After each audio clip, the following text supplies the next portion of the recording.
Way back in 1950, a man named Don Francisco Hill founded a soft drink brand in Mexico City. He found out a way to extract tamarind juice, and he was the first person in Mexico to come out with a tamarind flavored drink. He then came out with a bunch of different flavors, and at the time, the flavors were not as commonly seen as it is today. And fast forward to 2023, even though Don Francisco Hill no longer owns the company, it's still thriving, but I don't know if he ever imagined that his brand, the brand that he founded, would do a collaboration with Nike, and it might be one of the best sneakers of 2023. Doritos Nike SB Dunk Low.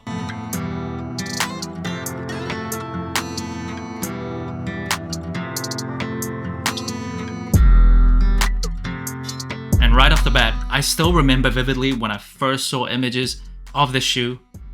I nearly fainted. It was just so nice. It was just such a beautiful shoe in my mind. This type of green and orange, they aren't really my favorite type of colors, but something about it was just so beautiful. So beautiful. Jarritos is a Mexican soda brand. It is named after a Mexican clay jug. Now, I've never actually tasted Jarritos before ever in my life until this year. Can't remember which flavor I went for. Maybe watermelon, pineapple, one of those, but it was super nice. And I know Jarritos is not actually how you pronounce the word in Spanish. I tried, I just couldn't get it right. Jarritos. It just doesn't sound right in my head. Like, it sounds off. So forgive me. I want to say Jarritos for the rest of this video. And this shoe originally dropped on May 6th for $130 at select SB stores.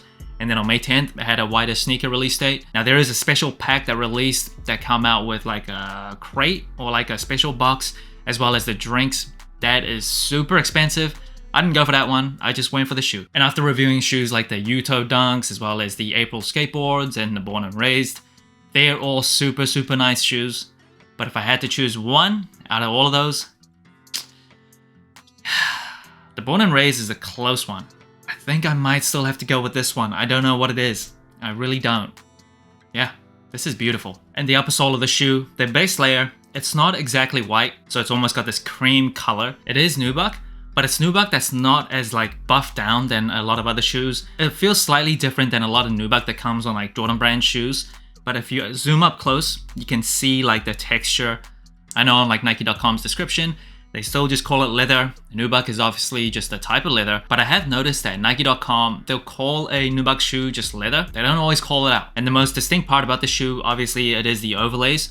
This canvas textile material, and the canvas is meant to represent the canvas bags that they would use to harvest the fruit that's used for their juices. So that's a really cool nod there. And on the heel of the shoe, you'll see the little jugs and the canvas overlays. It is tearaway, so underneath it does reveal like an orange pattern. I'm definitely not going to do that. I'm going to hold out as long as possible and not tear it away, because I just love how this looks out of the box. And moving on to the tongue, the tag on the tongue, it is branded. Instead of Nike, it replaces it with Jarritos colored jugs, as well as SB underneath. Now, speaking of the tongue, this is a Nike SB, so the difference between Nike SB and non-SBs, one of the differences, it is the tongue. SBs tend to have fatter, thicker, more padded tongues, because you're meant to use it for skateboarding. And the laces, they're also thicker and fatter than a non-SB dunk. Another place where you'll see custom branding is the Jarritos on the booty of the shoe. Just on the right shoe, the other shoe still says Nike and it's embroidered on top. Love it. And more custom branding on the insoles of this shoe. You'll see graphics of a bunch of flavors that Jarritos offers, as well as Nike SB and Jarritos co-branded logo. Very playful, very colorful. And the SB Dunks comes with a rubber cup sole with a Zoom Air unit on the heel. That is another big difference between a non-SB and an SB Dunk. And I'm very glad they kept the midsole white, not sail. White goes perfect with the colors of the shoe. And just a beautiful, beautiful outsole.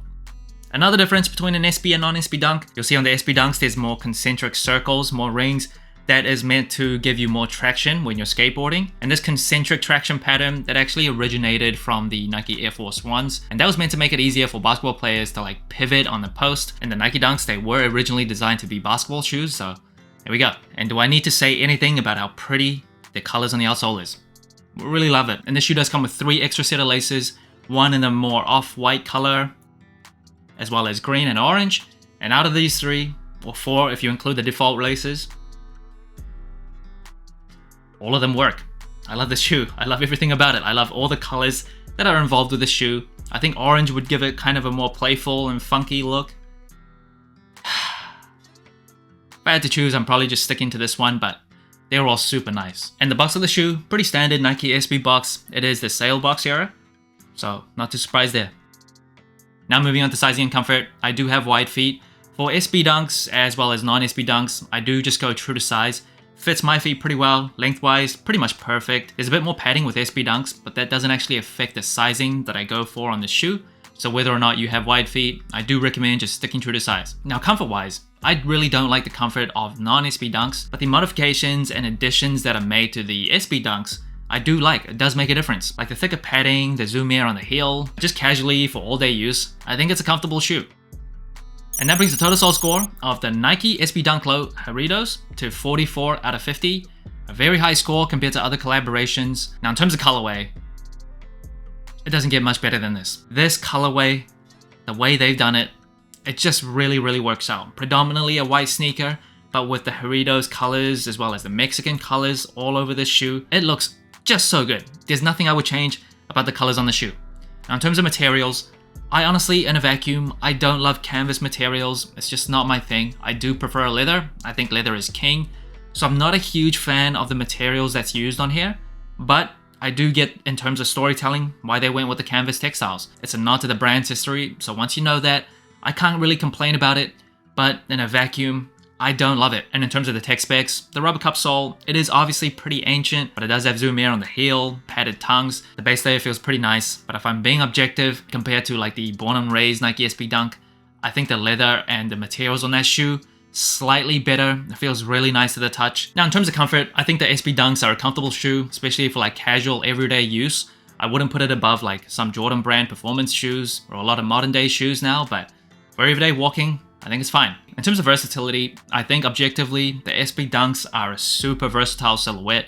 This goes with pretty much anything. You don't have to be skateboarding in them. The green and orange, even though it's slightly different than what you usually might see on sneakers, it still just fits so perfectly. It's very easy to wear. The oranges comes in like tiny amounts, so it's not super in your face. I think this is a super versatile shoe. In terms of storytelling, I'm a sucker for good storytelling, especially when it comes to collaborations, and the little nods to the Jarritos brand, like the logo on the heel, the branding on the tongue, as well as the insole, as well as the canvas overlays, the story there, that is all really nice.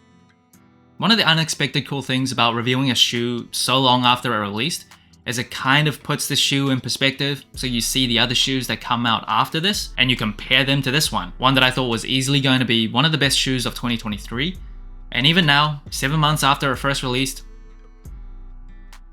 I think that still holds true. So that's it. Thanks for watching. Sole Inclined. Let me know what you think of the Jarritos Nike SB Dunk Low. Like, subscribe, comment, all the good stuff. And remember, tomorrow may never come, so wear your shoes.